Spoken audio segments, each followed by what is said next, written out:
la magia, un gol incredibile.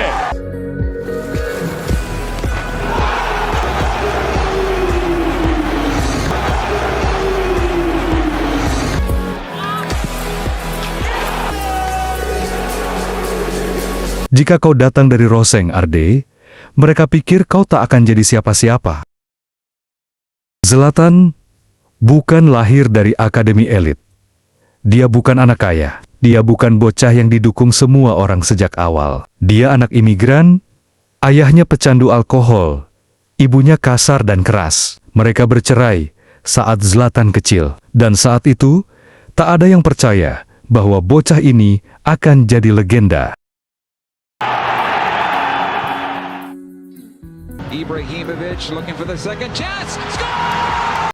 Rosengård, kawasan miskin di Malmö, Swedia, tempat di mana sepak bola jadi pelarian dari dunia yang dingin dan penuh penolakan.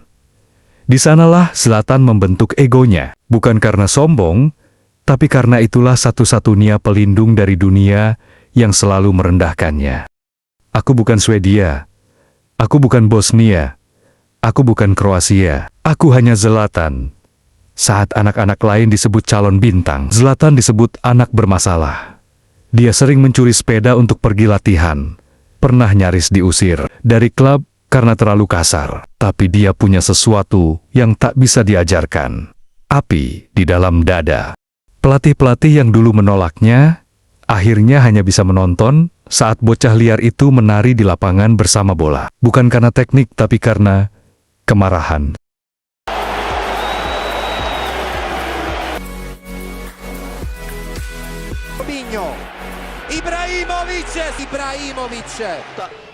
Zlatan tumbuh, berkembang, lalu terbang ke Ajax, Juventus, Inter, Barcelona, PSG, Milan, United, tapi satu benang merah selalu mengikuti dia.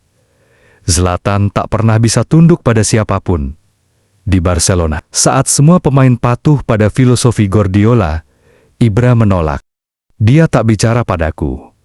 Dia menjauh. Aku merasa seperti tidak ada hubungannya dengan Pep runtuh. Di tim yang punya Messi, Xavi dan Iniesta, Zlatan adalah anomali. Dia mencetak gol, tapi tidak cocok. Dia kuat, tapi tidak diinginkan. Dia pergi, dan saat dia pergi, Barcelona juara Liga Champions. Different persons. And the next one.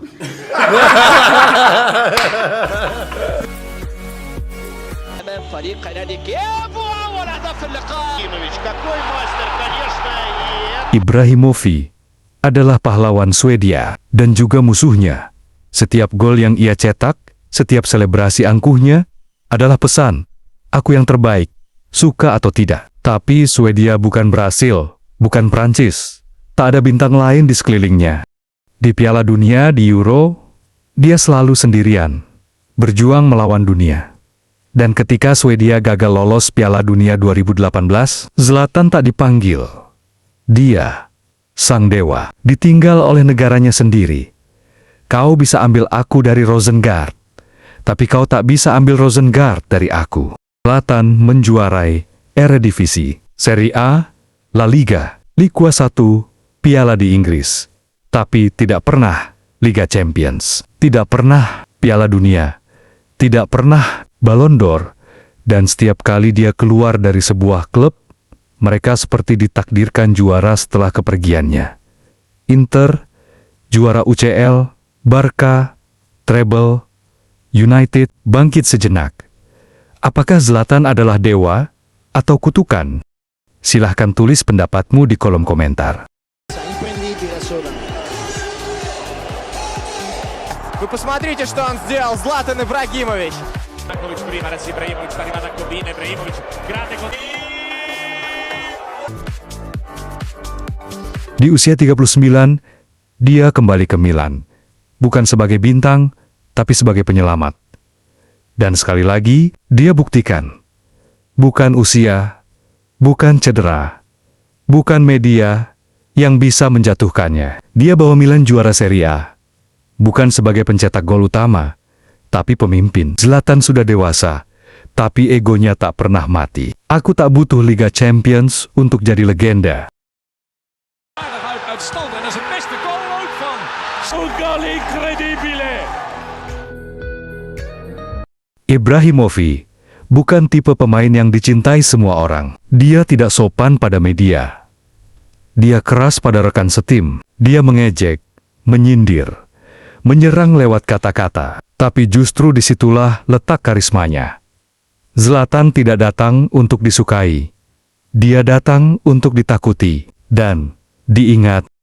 Pertanyaan di sini, apakah mahkota itu trofi atau warisan? Apakah Ibrahimovic gagal karena tak punya Liga Champions? Atau apakah dia menang karena tetap jadi legenda meski tanpa itu semua? Coba berikan pendapatmu. Zlatan Ibrahimovic bukan pemain biasa. Dia juga bukan raja biasa. Dia adalah simbol bahwa kamu bisa ditolak dunia, tapi tetap menulis kisahmu sendiri. Dengan arogan, dengan luka, dengan gaya yang tak bisa ditiru siapapun. Zlatan tidak butuh mahkota, karena dia sudah jadi legenda dengan caranya sendiri.